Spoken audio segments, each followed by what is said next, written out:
as well. Unfortunately, Hurricane Delta is expected to make landfall. The southwest Louisiana is going to get more of a punch from this than we would like to see for sure, because we're still trying to recover from Hurricane Laura. So at this time, I'm going to ask Ben to come up and go over the details like we did yesterday. If you would, ask questions of Ben if you have them while he's at the podium, and then I'll come back up whenever he's finished to go through the rest of the prepared remarks.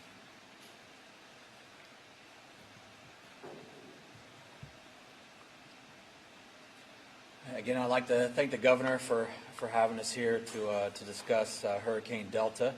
And with that, we'll go ahead and jump right in. Quick overview. Hurricane Delta currently is expected to bring what would be easily labeled as significant impacts to Louisiana on Friday. Warnings and watches across much of the state are out right now. And so those are to be followed with whatever precautions that you want to take to protect yourself and your family over the course of the next 24 hours or so, while there's still any kind of window to do such things. Based on the current track, all of these conditions that I have listed there can be expected in some form in different portions of southern Louisiana, especially along the coastline. Life-threatening surge will definitely be an issue. And oops, I jumped ahead there. Damaging hurricane force winds will be impacting a good portion of southwest Louisiana.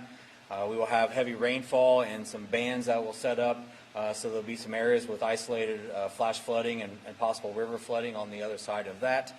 And then with any kind of landfalling tropical system, the possibility of tornadoes are there. So I'll kind of start off with the track that popped up just a second ago, and as you can see, at this current time, Delta is right in the center of the Gulf of Mexico and is currently strengthening. If you were to look at it on the satellite right now, you would see that it has a developing eye, and it's doing all the things that a hurricane would do if you're going to see a gradual, slow increase in strength, which is what we're seeing right now with it. It is expected to be a major hurricane as we wake up Friday morning, and so we are expecting it to reach a Category 3 level by 7 a.m. on Friday morning.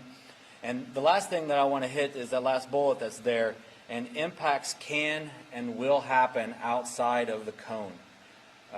I know at times we tell people to not focus on the cone, not focus on the center line, and sometimes it adds confusion, like, well, shouldn't that be the worst place where impacts are going to be? And in some instances that is true, but understand the cone says that 66% of the time the center of the storm is inside that cone. It does not say anything about where the worst impacts are or where any of the impacts are. It is just an idea for a visual indication of where the most likely center line of that storm may go. So I want to definitely highlight that part, because the impacts from Delta are going to be way outside of that cone as we move forward on Friday into Saturday. So here's the current watches across the area. You can see it's kind of an interesting split of southern Louisiana right now. If you're in southwest Louisiana, you're most likely under some form of a hurricane warning. If you're in southeast Louisiana, you are probably under some form of a tropical storm warning, or maybe a watch for the very extreme portions of the state there in Washington Parish. But regardless, this is going to have a very large wind field with it. So that's the reason why the tropical storm warnings extend so far east. I'm not saying everybody there is going to see the worst of this storm, but you should be prepared for wind gusts to happen in the 35, 40, maybe 50 or more if you are in that area. Here in the Baton Rouge area where we are today, it's possible that some of those gusts may reach into the hurricane force gusts. They would not be an all-day event with that, but it's possible. So I bring this up that just because, again, you're not in the center line of the storm, which right now is mainly across southwest Louisiana, and I'll talk a little bit more about the threats there. I want folks outside of that area to understand that it's still possible for tree limbs to come down, some power outages in places, rotted old trees being pushed over, as well as some of the other threats that I'll hit on as we move through. So again, if you're in one of these areas, you need to prepare for possible threats that could affect you, and I'll kind of walk through those here in the next couple of slides. The first one is going to be the wind threat. Everywhere you see that darker purple color, that is an extreme threat area where wind gusts could exceed 110 miles per hour. So if you are anywhere basically from Lake Charles over to Lafayette up towards Alexandria, understand that you are going to have some likelihood of significant wind damage. Now you see that the purple doesn't extend all the way up to Alexandria and it moves into the red. The red is basically hurricane force winds up to about 110 miles per hour. So again, there is the possibility for a large portion of southwest Louisiana to have extensive wind damage. And as the governor's already mentioned, this is an area that's already been heavily affected. So with that, any debris left out will be more likelihood for missiles that could be thrown around with the wind. Could also help break open windows, which could also, at that point, then help lift roofs. There's all sorts of things with this scenario that makes this a worst-case situation for any of the portions of the state where landfall could be possible. If you are anywhere in that orange area there, it's possible that you will see anywhere from strong tropical storm force gusts to right on the borderline of hurricane force. So I mentioned that earlier with the Baton Rouge area. You can see they're right in the middle of that orange. So it's still something that even here in Baton Rouge, you're going to see some significant impacts possible with tree limbs, trees down. It's not just located just in southwest Louisiana. And it may be still a little breezy even in the far eastern portions of the state if you're over on the North Shore or the South Shore over near the New Orleans area. The next significant impact I'd like to discuss is storm surge. Storm surge is one that's usually one of the greater killers when it comes for hurricane landfall. It's one that we're well aware of here in the state of Louisiana, especially after going through a number of storms over the course of this year. If you are in any of the areas that you see there in the purple, that is life-threatening storm surge. So basically right now that will extend through a large portion from about Morgan City over into Vermilion Bay. If you are in those areas, you can expect anywhere from 7 to 11 feet, definitely life-threatening storm surge. As you move a little bit to the west from the Vermilion Bay area, you work your way over towards the Rockefeller Wildlife area there. That portion there will see somewhere between 4 to 7, 4 to 8 feet. As you move a little bit towards Calcasieu Pass and you get into Lake Charles area there, anywhere from 4 to 6, maybe 7 feet possible in surge. And then as you continue to work your way over to the state line, that'll come down a foot or two. You'll notice there's even possibility for surge. Again, this is a large storm. It's going to have a very large wind field that extends out 140 miles from its center. And so you'll even have surge across portions of southeast Louisiana, though it won't be as a significant impact that we're going to see most likely from the Morgan City area across over to the wildlife refuge there at Rockefeller. But again, wide-reaching impacts well away from the center. It won't be something that will happen just in a very narrow area where it makes landfall. Rainfall is not the #1 threat, but it can be a killer as well. If we see significant rainfall fall over the same areas with large bands setting up and not moving for a couple hours, it's not impossible to see 3-4 inches of rain an hour for a couple hours, and you can easily achieve the 6 to 10 inches of rain that it shows there in locally higher amounts. So because of that, flash flooding will definitely be a threat.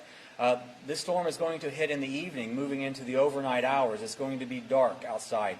I mentioned this yesterday, and I'll mention it again today. Driving at night during heavy rain, during a hurricane landfall, is a very dangerous proposition.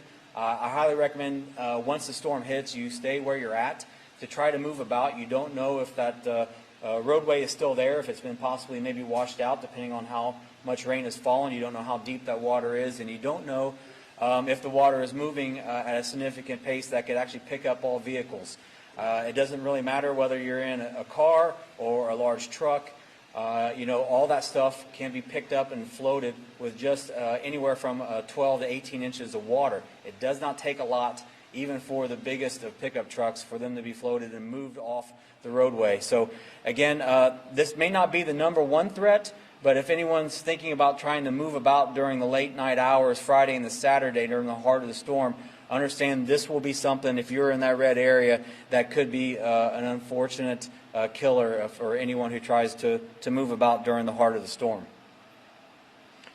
So quick takeaways with this is Delta is going to be a strong hurricane when it reaches the state of Louisiana. We are going to see the full palette of threats, whether it be high winds, damaging winds, structural damage, whether it be the heavy rainfall and flooding, or the storm surge on the coast. And with that, with every landfalling system that's possible also for tornadoes, those tend to be more on the eastern side of the system, so that could be something from the central portion of the state over into southeast Louisiana is where that threat would exist Friday night into Saturday morning. So with that, the last point there I'd like to mention is the last bullet there. And you know, we're highly confident of this track at this point. It's really not that far from being here, and all the modeling is showing that southwest Louisiana is the most likely spot for this to arrive. Is it possible that there could be a small jog of 20, 30 miles one way or another? Yes. We saw the same thing with Laura. Laura made a small likely landfall between Lake Charles and Lafayette. And if you're anywhere there or down towards the coast, that is the most likely area to see the very significant impacts from Delta on Friday night into the day on Saturday. Again, this is going to be a very fast-moving storm, moving at 15 to 17 miles per hour, and it should exit the state by the time we get into Saturday morning or Saturday afternoon. And at that point, we'll start to be seeing improving conditions across the area, so recovery or other efforts can maybe step in at that point. So with that, I'll wrap up my portion and open it up to any questions.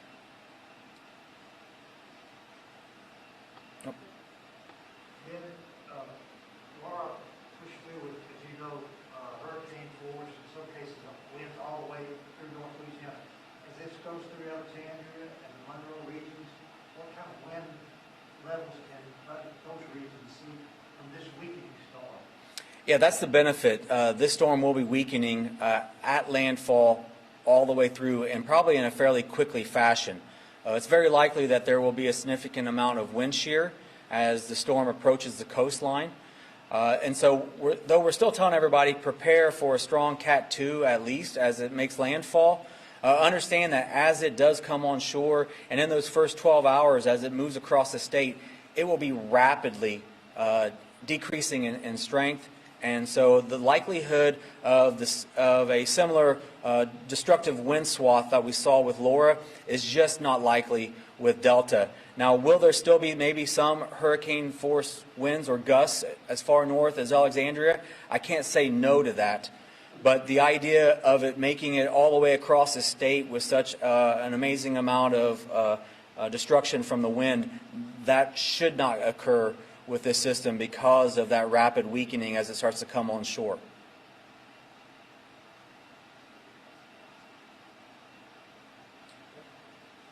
All right. Thank you very much.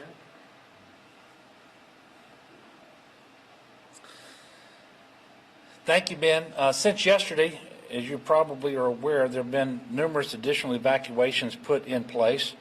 The mandatory evacuations presently are in place for all of Allen, Beauregard, Calcasieu, Cameron, and Jefferson Davis parishes. Mandatory evacuations are also in place for portions of Iberia, Jefferson, St. Mary, Terrebonne, and Vermilion parishes. As we announced yesterday, all state offices will be closed tomorrow. The National Guard currently has more than 2,400 guardsmen activated in support of emergency operations. In addition to all of their ongoing efforts, I did want to pause for just a second and thank them for the truly Herculean effort made down in Grand Isle to put 360 super sacks in place to fortify the Gulf Side Southwest Levee, which they were able to do and finish up in partnership with the CPRA. And speaking of the CPRA, the Coastal Protection and Restoration Authority continues to track all 689 gates across the coastal zone. 305 of those gates are currently closed. That's up from 229 yesterday that were closed. Based on the current storm track and the overall forecast, we anticipate only operating a portion of the hurricane risk reduction system in the New Orleans area but there will likely be a full operation of the Morganza to the Gulf levee system, which protects Terrebonne and Lafourche parishes. The Department of Transportation has buses engaged in evacuations, and they are staged in Calcasieu, Iberia, Lafayette, and East Baton Rouge parishes. The Cameron Ferry service will be halted at 11 a.m. Well, I guess it was halted at 11 a.m. earlier today, and tolls have been temporarily suspended on LA1 in Leeville. To reinforce what Ben said, no one should be out on the road driving during this storm, if at all possible. If for some reason you do have to venture out, don't drive through water standing in the road. And you can get updates on road conditions and closures by going to 511la.org. We'd ask you to please be very cautious about down power lines. All of those lines should be assumed to be live and charged with electricity. And all of these types of hurricanes do bring power outages, and certainly we expect to experience those with Hurricane Delta. Anyone needing shelter with respect to this storm should follow the guidance of local officials and their local Office of Emergency Preparedness. For the most up-to-date shelter information, you can also call 211, or you can text LA Shelter to 898-211. As of this morning, 6,679 people were being sheltered in Louisiana. The vast majority of those continue to be sheltered from Hurricane Laura. I know everybody's focused on Hurricane Delta, but as you know, the proclamation ends tomorrow on COVID-19, and I told you we would give you information today about what the executive order will do tomorrow. And a short while ago, I signed an executive order that will keep Louisiana in Phase 3 until November the 6th. As I mentioned last month when we went into Phase 3, with the generally applicable 75% capacity across many venue types, there just isn't a lot further to go in terms of loosening restrictions before we are fully back to normal. The major modification that we are making now is one that we announced earlier this week, and it has to do with alcohol sales at sporting events in parishes that meet their criteria in terms of their positivity, and they've opted into opening bars. And so we're going to allow alcohol sales at sporting events subject to the same types of restrictions. And that will be, there'll be a cutoff time during the day, but also individuals are not going to be allowed to congregate. They should be seated and so forth. By the way, as of this morning, 40 parishes have met the positivity rates necessary to qualify to opt in to have bars open for on-premises consumption. I believe 27 parishes of the 40 had in fact opted in. Otherwise, Phase 3 will remain the same through November the 6th. We're going to issue additional guidance from the State Fire Marshal's Office on fairs and festivals, which will allow fairs and festivals to submit a plan for approval. These will be individualized plans, and working with the Department of Health, those plans will be evaluated.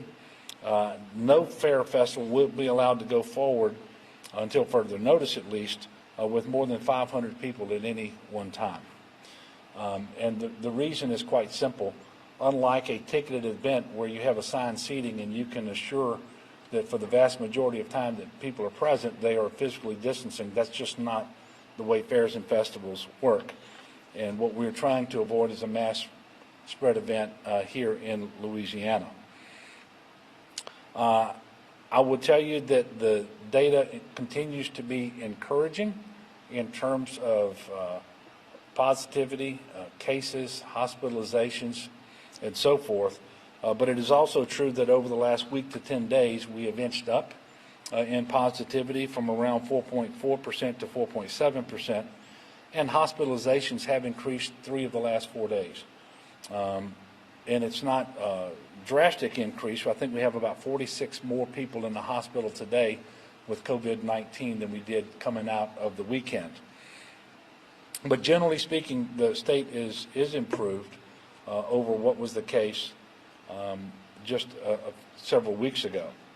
And I am very mindful and appreciative of the fact that it's because of the work being done by the people of Louisiana. And I will tell you, your efforts to follow the restrictions and mitigation measures are the reason why that we continue to do better. It's your hard work to slow the spread by wearing masks, by social distancing when you're with people who are not part of your immediate household, washing your hands, staying home when you're sick, sanitizing your business. All of this really amounts to saving lives. And the progress that we have made and continue to make is because of these restrictions. And it's human nature to think, well, then every time we're doing better, we ought to shed the restrictions. But at some point you can't, because you know there just isn't much further to go before, or at least until, that vaccine is widely available and administered and we can get closer to normal. So we need to stay the course, keep our case count down, and when it comes to phase 3, that's what we're going to do. And for those of you who are wondering, all the mitigation measures that are in place were those recommended by the White House Coronavirus Task Force. They did recommend this week that we maintain those mitigation measures, and that was the message delivered to me personally by Dr. Deborah Birx when she visited Baton Rouge a couple of weeks ago. And she pointed out to me that the next couple of months are going to be incredibly important, especially as we see the advent of flu season and have time to figure out how significant the flu season will be.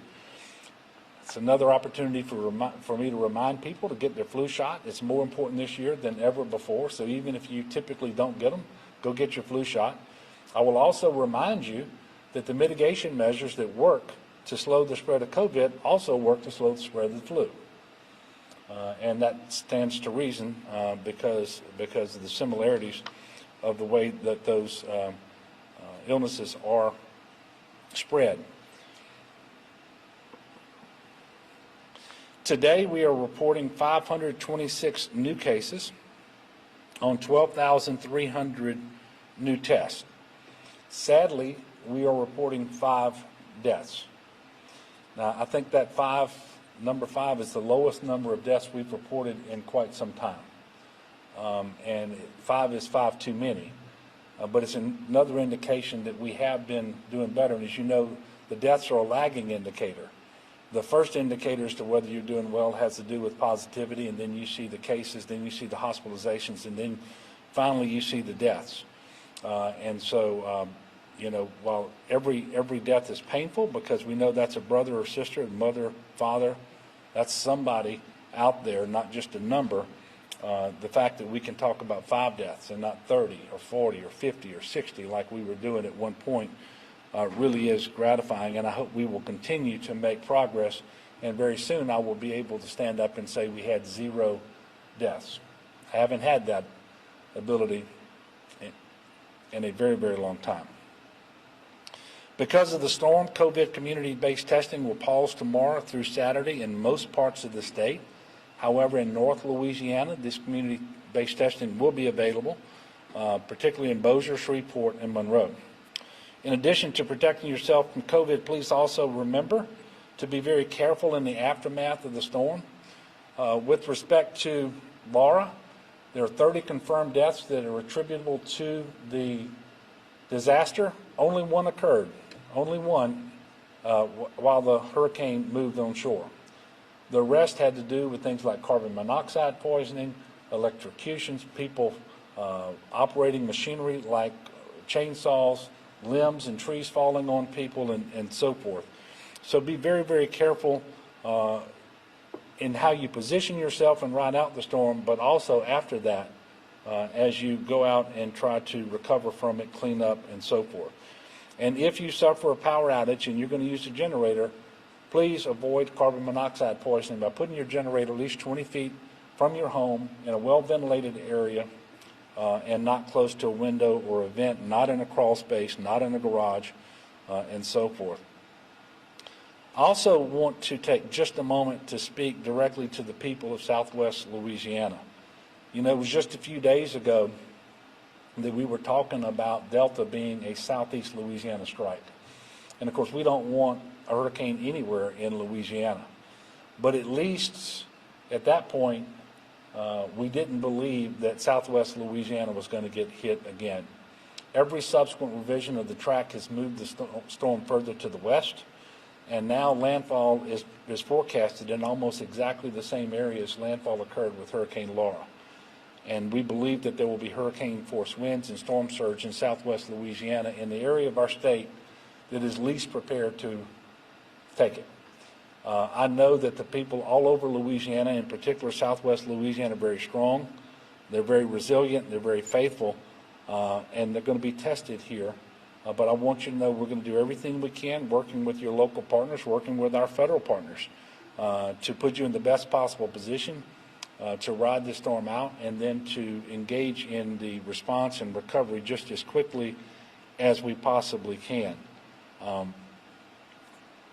But you need to finish getting your game plan in order if you haven't done that. Remember, we are in a COVID environment. Go to getagameplan.org.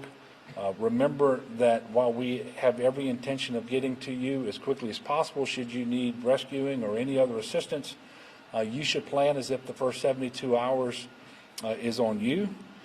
So have that supply kit loaded up as recommended by the getagameplan.org.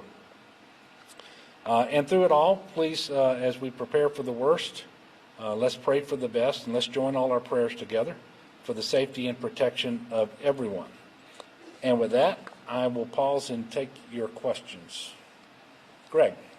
Governor, since yesterday, there have been mandatory evacuations in populated areas. These 12 hotels have been consolidated to handle those people that were displaced. Is that enough to handle a new group or not?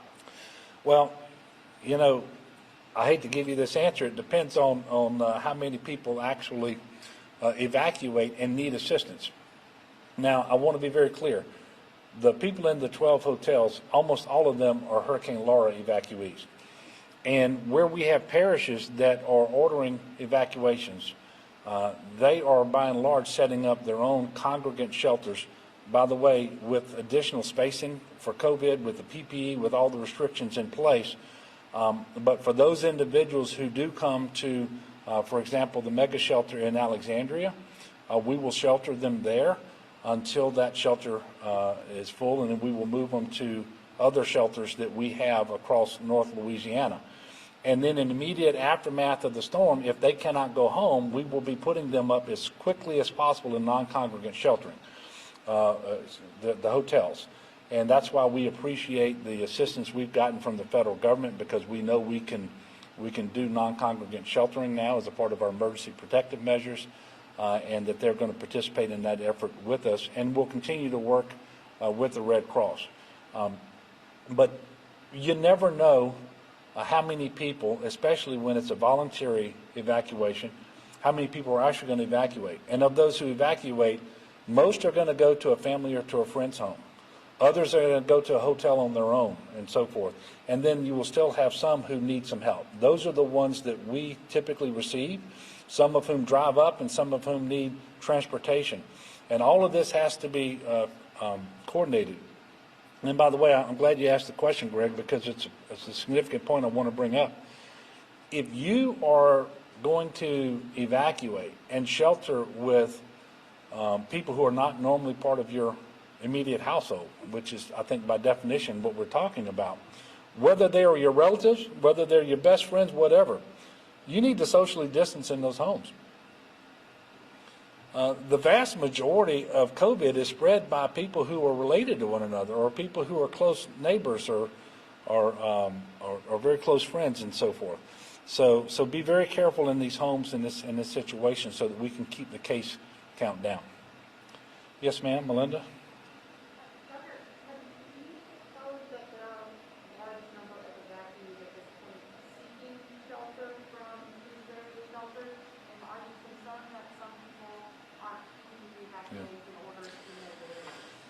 Yeah, so I'm always concerned that people in mandatory evacuation areas don't heed that and aren't listening to the local officials. They don't appreciate the gravity of the storm as it approaches. And sometimes these people will appreciate it, but it comes really late when it's kind of dangerous for them to move and so forth. And what we're encouraging people to do is, while there's still time to get into the best possible position, to follow the guidance you're given by your local elected officials, your OEP directors, as to whether you should evacuate, and then they will also have information about sheltering. I will tell you, I haven't gotten a report from DCFS this afternoon. As of this morning at the UCG meeting, the flow of individuals who are in fact evacuating, those that are coming to our shelters, has been quite manageable, I will tell you. But you all can remember that after Laura, and I hope that this doesn't happen in this case, the number of evacuees that we were sheltering continued to increase for right at 2 weeks. Every night we were sheltering more people than we were the night before. And so, you know, I don't believe we're going to see that with this particular storm, but you never know. But what I can tell you is we're going to move heaven and earth to get people out of that congregant shelter just as quickly as we possibly can, because we want people to be safe in this COVID public health emergency. Any other questions? Yes, ma'am.